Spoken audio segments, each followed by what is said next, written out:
कि निम्नलिखित में से कौन सा भौतिकी परिवर्तन है। निम्नलिखित में से कौन सा भौतिकी परिवर्तन है। आपके सामने ऑप्शन दिया गया है। ऑप्शन ए रसोई गैस का जलना, ऑप्शन बी दूध का फटना, ऑप्शन सी भोजन का पचना, ऑप्शन डी जल में चीनी का घुलना।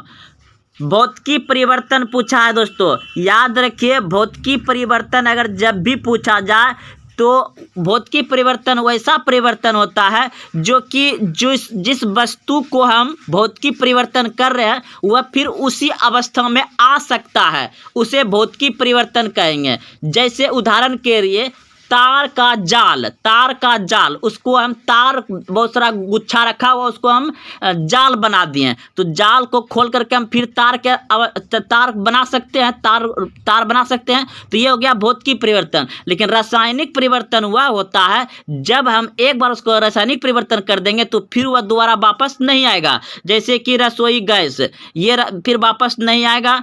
जैसे कि दूध का फटना, ये फिर दूध जब फट जाएगा तो क्या वापस दूध बन सकता है? नहीं। तो ये सभी क्या है? रासायनिक परिवर्तन। रासायनिक परिवर्तन भोजन का पचना, जो भोजन पच जाएगा वो फिर वापस आएगा, दाल अलग चावल अलग भात अलग नहीं आएगा। तो ये सभी रासायनिक परिवर्तन है। लेकिन जल में चीनी का घुलना, इसे हम फिर से वापस जल बना सकते हैं, इसलिए यह क्या हो जाएगा? भौतिक परिवर्तन हो जाएगा। तो भौतिक परिवर्तन क्या हो गया आपका? जल में चीनी का घुलना, ये भौतिक परिवर्तन हो गया। तो भौतिक और रासायनिक परिवर्तन का कैसे पकड़ा जाएगा, कैसे पहचानेंगे, हम आपको बता दिए। ध्यान से आप एक बार फिर पीछे करके सुन सकते हैं। तो अब देखिए उसका पूरा व्याख्या है।